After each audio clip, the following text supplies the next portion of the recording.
ಎಲ್ಲರಿಗೂ ನವರಾತ್ರಿ ಹಬ್ಬದ ಶುಭಾಶಯಗಳು. ನವರಾತ್ರಿಯ 2ನೇ ದಿನವನ್ನು ನಾವು ದೇವಿ ಬ್ರಹ್ಮಚಾರಿಣಿಯ ರೂಪದಲ್ಲಿ ಪೂಜಿಸುತ್ತೇವೆ.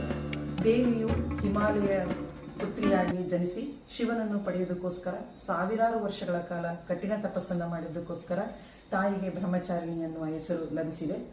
ಬ್ರಹ್ಮಚಾರಿಣಿ ದೇವಿಯು ಭಕ್ತರ ಸಕಲ ಇಷ್ಟಾರ್ಥಗಳನ್ನು ಕರುಣಿಸುವಳು ಮತ್ತು ಜ್ಞಾನ ಸ್ವರೂಪಿಯಾಗಿರುತ್ತಾಳೆ.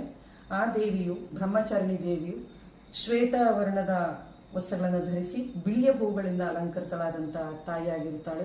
ಶಿವನನ್ನು ಪಡೆಯುವ ನಿಟ್ಟಿನಲ್ಲಿ ಸಾವಿರಾರು ವರ್ಷಗಳ ಕಾಲ ಕೇವಲ ಹಣ್ಣುಗಳನ್ನು ಸೇವಿಸ್ತಾ, ಅನ್ನಷ್ಟು ವರ್ಷಗಳ ಕಾಲ ಬಿಲ್ಪತ್ರೆನ ಸೇವಿಸ್ತಾ, ಮತ್ತಷ್ಟು ವರ್ಷಗಳ ಕಾಲ ಒಣಗಿದ ಬಿಲ್ಪತ್ರೆನ ಸೇವಿಸುವ ರೀತಿಯಲ್ಲಿ ಕಠಿಣ ತಪಸ್ಸನ್ನು ಆಚರಿಸುವ ಸಂದರ್ಭದಲ್ಲಿ ಬ್ರಹ್ಮದೇವರು ತಾಯಿಗೆ ಒಂದು ಆಶ್ವಾಸನೆ ಕೊಡ್ತಾರೆ.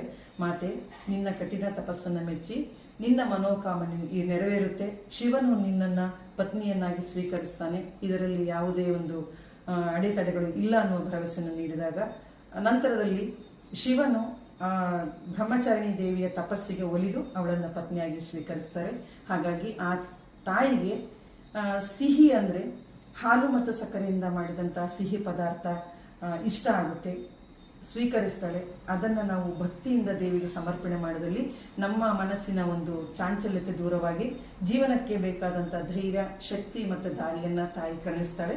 ಅದನ್ನು ನಾವು ಪಡಿಬೇಕು ಅನ್ನೋದಾದರೆ ಈ ತಾಯಿಯ ಒಂದು ಮಂತ್ರವನ್ನು ನಮಗೆ ದಿನನಿತ್ಯದಲ್ಲಿ ಎಷ್ಟು ಸಾರಿ ಸಾಧ್ಯವಾಗುತ್ತೆ ಅಷ್ಟು ಸಾರಿ ಪಠನೆ ಮಾಡೋದ್ರಿಂದ ನಾವು ಆ ದೇವಿಯ ಕೃಪೆಗೆ ಪಾತ್ರರಾಗ್ಬೋದು. ಆ ಒಂದು ಮಂತ್ರ ಅಂದರೆ ಓಂ ಹ್ರೀಂ ಶ್ರೀಂ ಬ್ರಹ್ಮಚಾರಿಣೆ ದುರ್ಗಾಯೇ ನಮಃ ಅನ್ನುವಂಥ ಪಠಣ ಮಾಡೋದನ್ನು ನಾವು ಪಠಣ ಮಾಡ್ತಾ ದೇವಿಯ ಕೃಪೆಗೆ ನೀವೆಲ್ಲರೂ ಪಾತ್ರರಾಗೋಣ. ಮತ್ತೊಮ್ಮೆ ತಮ್ಮೆಲ್ಲರಿಗೂ ನವರಾತ್ರಿ ಹಬ್ಬದ ಶುಭಾಶಯಗಳು. ಧನ್ಯವಾದಗಳು.